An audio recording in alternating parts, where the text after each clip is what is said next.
This really is one of the bills that has scared me the most in my decade in the legislature. Because I think, unlike other bills where we at least knew what some of the consequences would be, this is unimaginable. And I think the first premise of this bill is it seeks to weed out bad teachers by assuming all teachers are bad. That's what it does. And understand something, it takes a sledgehammer to the teaching profession. And for a group that seems to believe in matrices and market evaluations, none of that seems to be in this bill. The only statistic I've heard about the teaching problem in Florida is a statistic that my friend from upstate said, well, 99% of the teachers are satisfactory, so we must have a teaching evaluation problem, because that couldn't be the case. So we've got to do something to change dramatically how we rate teachers. That's the only statistic I've heard. Now, on Ways and Means last week, I sent to all the members the Education Week Florida report. And I'll send it to anybody. I have a big poster of it if you want to see it also. And that's the one that says we're eighth. And last week I spoke about it in Ways and Means because I thought it was instructive. Nearly every member of the majority party, and if, by the way, none of you are ever put on hold in the governor's, when you call the governor, I have been, and even his answering machine, when you're on hold, references this ranking as being eighth in the nation. And I've heard it, and so that's what you use to say A+ has done a good thing, testing is working. That's what you use to justify the regiment you put the state under.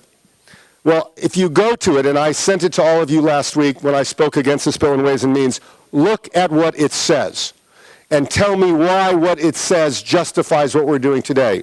We got 3 A's in accountability. What that meant was Education Week, which is a good source, says no other state in the union tests as much as we do. Now, testing isn't necessarily a good thing. You can weigh a malnourished dog 3 times a day and it will still be malnourished. But to the extent that you believe testing in and of itself is great, we got all A's on that. You know what else we got an A on? We got an A on pre-K, because we have a pre-K program, and that moved our average up. These are all the factors that we're looking at. We got an A in equity in K-12 achievement. And I'll tell you why we got an A in that.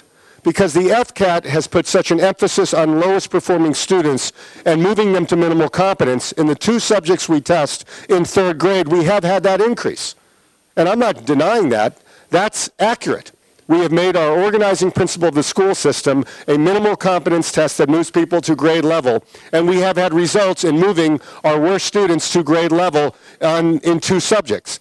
Are we celebrating about it? No, because if you look at K-12 achievement and status, we are still a D. And if you go to that Education Week report, everything I said is right there, and you ought to. Now, the other problem with this plan, which I think is overly punitive to teachers, is that it bears no resemblance to the reality of what happens in schools. Now, I have 3 kids between under 11, so I have 3 kids in a public K-8 school. And they're all in the gifted program. And guess what? In the gifted program, you test into it. The school starts at 6 kids and ends in with about 20-something kids in that class. If you go through all the ways things happen in schools, math, geometry, you may start not knowing any geometry. How are you going to test that? How are you going to test foreign languages in Spanish 1? How are you going to test kids that come from Haiti, as they do in my community, and don't speak English on their first day? How are you going to do a pre-test for everything? And what the Commissioner of Education said was that he believed we would have a pre-test and an end-of-course test in every single course. And if we didn't, we just have to assume that the kids are like other kids somewhere else, and we'll judge them that way. Nobody has done this anywhere in the United States. In Hillsborough, where they did it, and where they do end-of-course exams, do you know what happened the first year?